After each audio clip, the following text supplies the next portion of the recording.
सुरक्षित मेन सरकार तमे जवाब दियो ओडिशा नारी यदि सुरक्षित में मेन सरकार तमे जवाब दियो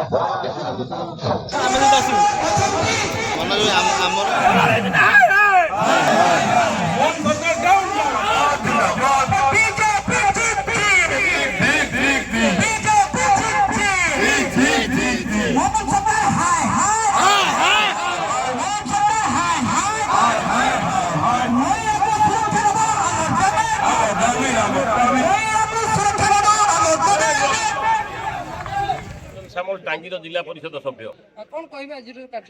आमर प्रिय नेता 4.5 कोटी ओडिया मौरमणि पूर्वतन मुख्यमंत्री नवीन पट्टनायक आज ओडिशा रे नारी मान अवस्था नारी माने महिला माने छात्र मानू जमी प्रतिदिन छात्री निर्यातना एवं महिला मानू निर्यातना छात्री पोड़ी बालेश्वर एफएम कॉलेज छात्री पोड़ी बलंगा छात्री पोड़ी मामला ये सब व्यथित कर निर्देश आमे विजु जनता दल एवं छात्र जनता दल तरफ राज्य डीजी की मेमोरेंडम दौचु सरकार रही आमे 24 वर्ष भितर आमर जी घटना घटी नाला एमाने वर्षे 3 मास भितर तार 4 गुण नारी निर्यातना कर सारे तेणु महिला मानू जदि सुरक्षित न करें एमाने गोटे मिनिट गादी बसबार एम अधिकार नहीं आमे चेतावनी दौचु डीजी माध्यम सीधा रास्ता को आसतु माँ मान सुरक्षा दिंतु ना गादी सरकार गोटे स्ताणु सरकार सरकार एमती अवस्था चली सरकार जो माने नेता माने अछंती तांको दलर कार्यकर्ता माने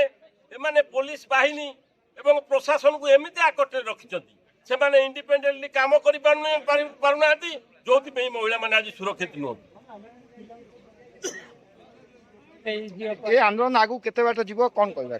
जे पर्यंत ओडिशा रे माँ माने सुरक्षित न होइचंती से पर्यंत विजु जनता दल स्थिर होई बसी पारिबो नाही छात्र महिला आम दलर के स्थिर होई बसी पारिबोनी लड़ाई चलिबो जे पर्यंत मोहन माझी गादी श्रीमती जयश्री प्रधान टांगी चौधरी कटक जिला 13 नंबर सदस्य कौन कहे मैडम प्रत्येक दिन राज्य में कौटी ना कौटी युवती मृत्युवरण कर महिला मृत्युवरण कर आपण माने निश्चित वर्तमान 13 मास सरकार सबुदिन नारी निर्यातन बढ़ी चलती प्रिय नेता माननीय पूर्वतन मुख्यमंत्री नवीन पट्टनायक आह्वान क्रमे माननीय विधायक प्रशांत बेहरा निर्देश क्रमे आम टांगी चौधार ब्लॉक समस्त 13 पंचायत समस्त युव छात्र जनता तथा छात्र छात्री मानक नहीं आज गोटे विक्षोभ सभा करा आम आईएलसी माध्यम डीजी को यही विक्षोभ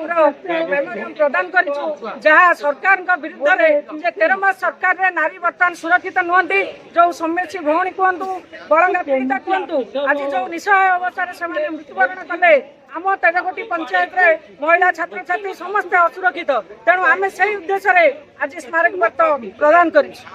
राष्ट्रपति ट्रंप ओडिशा रे नारी सुरक्षित नुह मंतव्य देले सरकार चुप कौन कहे सरकार 13 मास चुप रही जो आज नारी निर्यातन बढ़ी चलती जदि समस्या ब्राउणीकर मृत्यु पर भी आज सरकार हाथ खोली बलंगा पीड़िता पर भी आज सरकार हाथ खोली तेणु से समस्ते आगामी दिन में ओडिशा आक्षेप करेंगे नवीन पट्टनायक सरकार सब कार्यक्रम हो सब देखा मिलना डबल इंजिन सरकार डबल फायदा हवा कथा लोक कहला लोक भोट देले डबल इंजिन रे सब सुविधा हवा कथा एमती कहीं वर्तमान परिस्थिति आपण मैंने भी उपलब्धि करुवे वर्तमान लोक असहाय हो सारे त्राही त्राही डाकिले ओडावासी से भावी जे आउ आगामी दिन में ओडिशा रे जो डबल इंजिन सरकार दृष्टि रही जय जगन्नाथ तापस कुमार साहू विजु युव जनता दल सभापति टांगी चौधर ब्लॉक कौन कहे आज स्मारक पत्र डीजी उद्देश्य दिहला जे वर्तमान सरकार जो भाव में कार्य कौन कहे देखो आमर पूर्वतन मुख्यमंत्री आमर प्रिय नेता 4.5 कोटी ओडिया जनमानसर प्रतीक आम दल सभापति माननीय श्रीयुत नवीन पट्टनायक महोदय निर्देश क्रमे आम विजु जनता दल ତରଫରୁ ବିଜୁ ଯୁବ ଜନତା ଦଳ ଏବଂ ବିଜୁ ଛାତ୍ର ଜନତା ଦଳ ସମସ୍ତେ ଏକତ୍ରିତ ହୋଇ ଆମ ଟାଙ୍ଗୀ ଚୌଦ୍ୱାର ବ୍ଲକର ଟାଙ୍ଗୀ ରାସ୍ତାରୁ ଟୋଟାଲି ଗାଁ ପରିବହନ କରି ଟାଙ୍ଗୀ ଥାନା ମଧ୍ୟକୁ ଯାଇଥିଲୁ ଏବଂ ମାନ୍ୟବର ଡିଜି ମହୋଦୟଙ୍କୁ ଏକ ସ୍ମାରକପତ୍ର ଦେବା ପାଇଁ ସେଠି ଯାଇ ଏକତ୍ରିତ ହୋଇ ସେଠାରେ ଏକ ପ୍ରତିବାଦ ସଭା କରିଥିଲୁ। ଏଥିରେ ଆମ ଟାଙ୍ଗୀ ଚୌଦ୍ୱାର ବ୍ଲକର ସମସ୍ତ ବିଜୁ ପରିବାରର ସମସ୍ତ ସଦସ୍ୟ ଯୋଗ ଦେଇଥିଲେ। ଆମ ମାନ୍ୟବର ବିଧାୟକଙ୍କ ନିର୍ଦ୍ଦେଶ କ୍ରମେ ମାନ୍ୟବର ବିଧାୟକ ଶ୍ରୀଯୁକ୍ତ ପ୍ରଶାନ୍ତ ବେହେରା ଯାହା ଆମକୁ ନିର୍ଦ୍ଦେଶ ଦେଇଛନ୍ତି ଯେ ଆମେ କିଭଳି ଆମ ଏରିଆର ଆମ ଅଞ୍ଚଳର ସମସ୍ତ ନାରୀମାନଙ୍କୁ ସୁରକ୍ଷା ଦେବା, କିନ୍ତୁ ଏ ସରକାର ମୋହନ ସରକାର ସେ କୌଣସି କଥା ନାରୀମାନଙ୍କ କଥା ହେଉ ଆପଣଙ୍କର ଯେକୌଣସି କଥା ହେଉ ସେ କୌଣସି କଥା ଶୁଣିବାର ନାହିଁ। ଛାତ୍ରୀ ନିର୍ଯାତନା ଆପଣ ଦେଖନ୍ତୁ ଦିନକୁ ଡେଲି ପ୍ରତ୍ୟେକ ଦିନ ଆପଣଙ୍କର ଛାତ୍ରୀ ନିର୍ଯାତନା ହେଉଛି। କୁହାଯାଉଛି ବିଜେପିର ଯେଉଁମାନେ ନେତା ଅଛନ୍ତି ସେମାନେ ଅପରାଧ କଲେ ତାଙ୍କ ବିରୁଦ୍ଧରେ ଥାନାବାଲା ଏତଲା ନେଉନାହାନ୍ତି, ଆକୁ ନେଇ କ'ଣ କହିବେ? ଥାନାବାଲା ତାଙ୍କୁ ଘଣ୍ଟ ଗୋଡ଼ଉଛନ୍ତି ସେଇଥିପାଇଁ ଯେ ସେ ଶାସକ ଦଳ ହିସାବରେ ତାଙ୍କର ସେ ଗୁଣ୍ଡା ସାଜିଛନ୍ତି। ତେଣୁକରି ଆମେ ସମସ୍ତଙ୍କୁ ଆମର ଦାବି ରହୁଛି ଆମର ଯେଉଁ ଡବଲ ଇଞ୍ଜିନ୍ ସରକାର ରହୁଛି ଏ ଡବଲ ଇଞ୍ଜିନ୍ ସରକାର ଡବଲ ଧୋକା ଲୋକମାନଙ୍କୁ ଦେଇଛନ୍ତି। ଆପଣ ପ୍ରଶାସନ କ୍ଷେତ୍ରରେ ଦେଖନ୍ତୁ ସବୁଥିରେ ଆପଣ ବିଫଳ ଅଛନ୍ତି। ବ୍ଲକ ପ୍ରଶାସନରେ କୌଣସି କାମ ଆପଣଙ୍କର ଜିଲ୍ଲା ପ୍ରଶାସନ ଆପଣ ସବୁ ଯେତେକ ସ୍କିମ୍ ଯୋଜନା ବାହାରୁଛି ସବୁ ଯୋଜନା ଦେଖନ୍ତୁ ଫେଲୁଅର